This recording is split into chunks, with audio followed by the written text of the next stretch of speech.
सामाजिक खात्याची जर आवश्यकता नसेल किंवा त्या खात्यामध्ये जर पैसे खर्च करायचे नसतील तर ते खातं बंद केलं तरी चालेल. कशासाठी पाहिजे? सामाजिक न्याय खातं हे दलित वर्ग, पीडित वर्ग या सर्वांसाठी हे खातं आहे. आधीच इथला निधी अपुरा पडत आहे. यातून इतरत्र निधी वर्ग करता येत नाही, हे मी वारंवार सांगत आहे. सामाजिक न्याय विभागाचे मंत्री संजय शिरसाट यांनी काही दिवसांपूर्वी व्यक्त केलेल्या या नाराजीयुक्त भावना. शिरसाट हे एकनाथ शिंदेच्या शिवसेनेचे आमदार आहेत. आपल्या खात्यातून निधी वळवायचं सांगत याचा परिणाम दलित आणि पीडित वर्गाच्या कामासाठी असलेल्या विभागावर होईल अशी उघड प्रतिक्रिया देत शिरसाटांनी आक्षेप नोंदवला.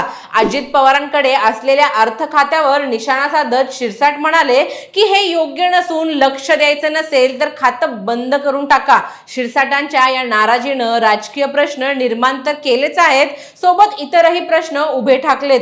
माझी लाडकी बहीण या योजनेचा भार इतर विभागांवर होतोय का अशी चर्चा सुरू असतानाच आता सामाजिक न्याय आणि आदिवासी विभागाच्या वंचित घटकांच्या योजनांनाही याचा फटका बसणार का असा प्रश्न उपस्थित केला जात आहे. तसंच सरकारमध्ये संबंधित मंत्र्यांनी हे मान्य नाही असा शेरा देऊनही परस्पर निधी वळवला जाऊ शकतो का असा प्रश्न विचारला जात आहे. वंचित गोरगरिबांना सन्मानाने दोन घास खाता यावेत यासाठी सामाजिक विभागाची उभारणी करण्यात आली. मात्र लाडक्या बहीण योजनेमुळे या वंचितांना उपाशी राहण्याची वेळ आली असं चित्र समोर येत असून तसं दिसत आहे. सामाजिक न्याय विभागाचा निधी इतर ठिकाणी वळवू नये असं धोरण असताना देखील या खात्यांचा 400 ते 425 कोटी निधी वळवण्यात आला. याची कबुली सत्ताधारी पक्षाने सामाजिक मंत्री संजय शिरसाट यांना दिली. एवढंच नाही तर त्यांनी सरकारवर नाराजी व्यक्त करत अर्थमंत्री अजित पवार यांच्यावरही निशाणा साधलाय. मतांच्या राजकारणासाठी लाडक्या बहिणीला खुश करण्यासाठी हा सगळा डाव खेळला गेला. याचा फटका आता वंचित घटकासह विविध योजना, आर्थिक महामंडळे आणि प्रशासनालाही बसतोय का या संदर्भातील सविस्तर माहिती जाणून घेऊया आजच्या या व्हिडिओच्या माध्यमातून. नमस्कार, मी अनुष्का आणि तुम्ही पाहताय दैनिक राज्य लोकतंत्र. सामाजिक न्याय विभागाचा जवळपास 400 ते 425 कोटी रुपयांचा निधी वळवला असून आपलं दायित्व 3000 कोटींचं आहे अशी माहिती मंत्री संजय शिरसाट यांनी दिली. तसंच असा फटका बसला तर कामच करता येणार नाही असंही ते म्हणाले. माध्यमांशी बोलताना सामाजिक मंत्री संजय शिरसाट म्हणाले की सामाजिक न्याय खातं आणि आदिवासी खात्याचा निधी वळवता येत नाही हे मी वारंवार सांगत आहे. सामान्य नागरिक, दलित, पीडितांसाठी ही खाती काम करत असतात. त्याला काही नॉर्म्स असतात. तरीही माझ्या खात्याला कट बसल्याचं दिसत आहेत.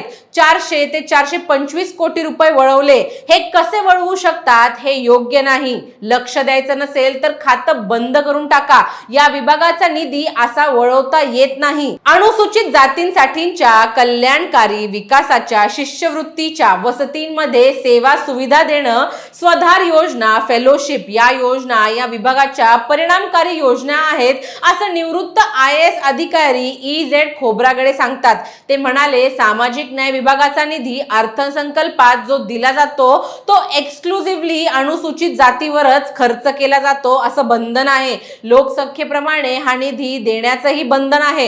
हा निधी वळवता येत नाही असं केंद्र सरकारचं धोरणच आहे आणि ते महाराष्ट्र शासनाने अंगीकारलं आहे. असं असताना लाडकी बहीण योजनेसाठी सामाजिक न्याय विभागाचा 400 कोटी निधी वळवला आहे हा खरं तर वादाचा मुद्दा आहे. असा निधी वळवता येत नाही. वित्त विभागाने वळवला असेल तर हे चुकीचं आहे. हा निधी त्यांनी परत करावा आणि तो केलाच पाहिजे. तर निधी वळवण्याचे प्रकार यापूर्वीही अनेकदा झाल्याचं ते सांगतात. तसंच लोकसंख्येच्या तुलनेत अर्थसंकल्पात तरतूद होणं अपेक्षित आहे, पण तसं होत नाही. यावरही त्यांनी प्रकाश टाकला. महाविकास आघाडी सत्तेत होते तेव्हाही हा प्रकार घडला. हे एकूणच अन्यायकारक आहे. लोकसंख्येप्रमाणे पैसा का दिला जात नाही असाही प्रश्न ते उपस्थित करतात। जनरल योजनेसाठी या खात्याचा पैसा खर्च करता येणार नाही। जनरल योजनेत सर्वांचा भाग असतो, यामुळे SSC आणि ST महिला लाभ घेत असतील म्हणून त्यांना SSC ST बजेट मधून खर्च करणार असू तर ते धोरणाला अनुसरून नाही, हे विसंगत आहे, अन्यायकारक आहे। हा मोठा विषय असून याकडे बारकाईने लक्ष दिलं पाहिजे। 400 कोटी रुपये दिले त्यावर एवढा गदारोळ होत असेल तर गेल्या 10 वर्षातल्या 40,000 कोटी रुपयांचा हिशोबही सरकारकडे मागितला पाहिजे। हे 40,000 कोटी कुठे गेले, कोणावर खर्च झाले? बहुजनांचं, अल्पसंख्याकांचं बजेट पाहिलं तर ते समाधानकारक नाही। दलित, आदिवासी, बहुजन, अल्पसंख्याक, भटके, विमुक्त यांच्या कल्याणाचं बोलायचं तर अशा घोषणा करायच्या, पण त्यांना योजनेसाठी असलेलं बजेट कुठेतरी वळवायचं, तो खर्च करायचा नाही। हे सामाजिक न्यायाचं काम आहे, ते संविधानाच्या आर्टिकल 46 ला अनुसरून आहे असं मला वाटतं। हा विषय लॉजिकल एंडला नेला पाहिजे। कर्नाटक, आंध्र प्रदेश, तेलंगणामध्ये कायदा आहे, असा बजेटसाठी कायदा पुरोगामी सरकार का करत नाही असाही प्रश्न त्यांनी यावेळी उपस्थित केला। तसंच सत्यशोधक विद्यार्थी संघटनेनेही यावर आक्षेप घेतला आहे। सामाजिक न्याय अंतर्गत वसतिगृह, जेवण, शिष्यवृत्ती यासाठी पात्र आणि लाभार्थी असलेले विद्यार्थी विविध जिल्ह्यात आमच्या संघटनेत आहेत। आम्हाला नवीन वसतिगृह, जेवण, विद्यार्थी भत्ता, शिष्यवृत्ती यासाठी अनेकदा आंदोलन करावी लागतात, असंही संघटनेने राज्य सचिव तुषार सूर्यवंशी सांगतात। विद्यार्थ्यांनी आपल्या हक्काच्या योजनेसाठी आंदोलनच करायचं की शिक्षण घ्यायचं असाही प्रश्न त्यांनी यावेळी उपस्थित केला। ते म्हणाले, वसतिगृहात मुलं मुली ग्रामीण भागातून येऊन राहतात आणि सामाजिक वसतिगृहांची क्षमता विद्यार्थ्यांच्या तुलनेत तोकडी आहे, यामुळे सर्व पात्र विद्यार्थ्यांना याचा लाभ मिळत नाही। त्यामुळे आमची गेल्या 10 वर्षांपासूनची मागणी आहे, मागेल त्याला वसतिगृह आणि स्वतंत्र OBC विद्यार्थ्यांना वसतिगृह यासाठी पाठपुरावा सातत्याने करत आहोत। ही मागणी प्रलंबित आहे। वसतिगृह पडकी असणं, स्लॅब कोसळणं अशा घटना घडतात, यामुळे विद्यार्थी संघटनेकडून आंदोलन केलं होतं। आमचा विद्यार्थी उपोषणाला बसला होता। या आंदोलनानंतर मागणी मान्य करण्यात आली, तर काही महिन्यांपूर्वी चेंबूरच्या सामाजिक न्याय विभागाच्या वसतिगृहात आंदोलन करण्यात आलं होतं। निधी असूनही वसतिगृह प्रलंबित आहेत किंवा उद्घाटन होऊनही प्रवेश नाही, तर जुन्या वसतिगृहांचं पुनर्वसन केलं जात नाही।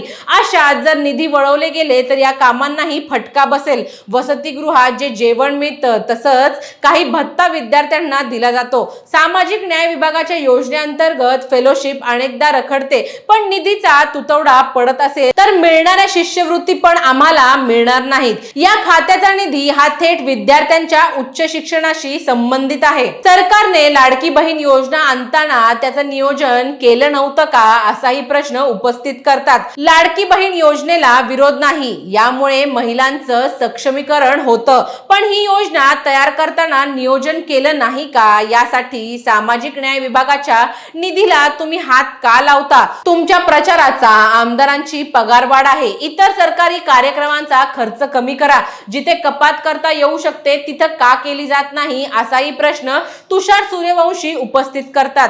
त्यामुळे सरकारकडे लाडकी बहीण योजना तारण्यासाठी पैसे नाहीत हे आपल्या लक्षात येतं, पण ज्या सामाजिक योजना आहेत त्यांना याचा फटका बसत आहेत। त्यांच्याच एका मंत्र्यांकडून हे समजतं, हे दुर्दैवी आहे। लाडक्या बहिणीसाठी महायुतीने वंचितांची चोरी केली का असा मोठा प्रश्न निर्माण होतो। या माहितीबाबत तुमची मते आणि प्रतिक्रिया काय आहेत आम्हाला कमेंट करून नक्की कळवा। आणि जर राज्य लोकतंत्र चॅनलवर नवीन असाल तर चॅनलला लाईक, शेअर आणि सबस्क्राईब करायला विसरू नका। धन्यवाद। दैनिक राज्य लोकतंत्र।